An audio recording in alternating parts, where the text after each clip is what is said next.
Hello everyone. तो कैसे हैं आप? उम्मीद करती हूँ अच्छे ही होंगे। तो दोस्तों आज मैं आप लोगों को पढ़ाने जा रही हूँ क्लास 12 का पाठ सयानी बुआ, और इस पाठ की लेखिका है मनु भंडारी जी।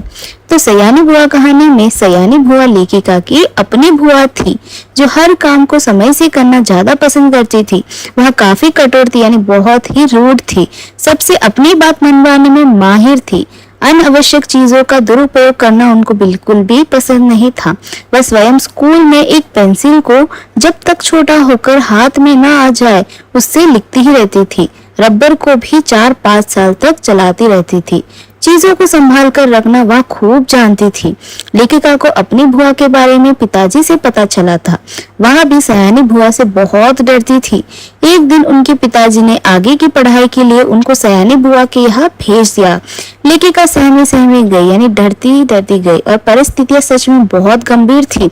सयानी बुआ साफ सफाई बहुत पसंद करती थी।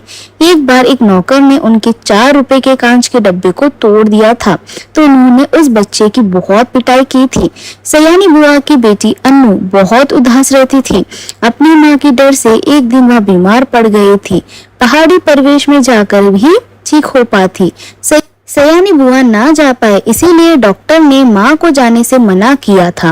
रोते हुए बुआ अनु की विदाई कर रही थी। पहली बार माँ की ममता लेखिका को नजर आई। आखिर वह क्षण भी आ पहुंचा जब भाई साहब यानी लेखिका की बुआ जी के पति एक नौकर और अन्नू को लेकर चले गए।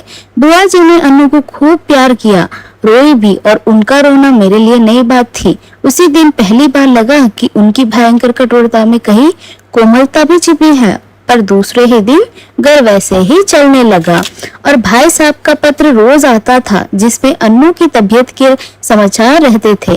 करीब 1 महीने के बाद एक दिन भाई साहब का पत्र नहीं आया, दूसरे दिन भी नहीं आया। बुआ जी बड़ी चिंतित हो उठी। उस दिन उनका मन किसी भी काम में नहीं लग रहा था। तीसरा दिन भी निकल गया। अब तो बुआ जी की चिंता का पार नहीं रहा। लेखिका के मन में भी कुछ अन्नू के लिए ख्याल आया, कुछ बुआ जी की यह दशा देखकर बड़ा दुखी हो गया। यानी तभी नौकर ने बड़े भाई साहब का पत्र लाकर दिया। बड़ी ही व्यग्रता से कांपते हाथों से बुआ जी ने उसे खोला और पढ़ने लगी। लेखिका बुआ जी के मुंह की ओर देख रही थी कि एकाएक पत्र फेंककर सिर पीटती बुआ जी से रो पड़ी। मैं बुआ जी को देखकर लेखिका पत्र पढ़ रही, और पत्र पढ़ते समय लेखिका के मन में भी अन्नू याद आने लगी। सयानी बुआ अन्नू के खाने के मेन्यू, उसके कपड़े सब तैयार कर दिए थे, और 50 रुपये के कप सेट को तोड़ने मना किया था, और मगर वह कप सेट टूट जाता है। और इसका संदेश जब सयानी बुआ को मिलता है तो वह पहले पत्र पढ़कर घबराती है और बाद में हंसती है, और अंत में लिखा था अन्नू अच्छी है। तो दोस्तों ये थी सयानी बुआ की कहानी। तो आपको कैसे लगा मुझे कमेंट सेक्शन में जरूर बताना। तो दोस्तों चलिए मिलते हैं नेक्स्ट वीडियो में। तब तक के लिए खुश रहे और स्वस्थ रहे।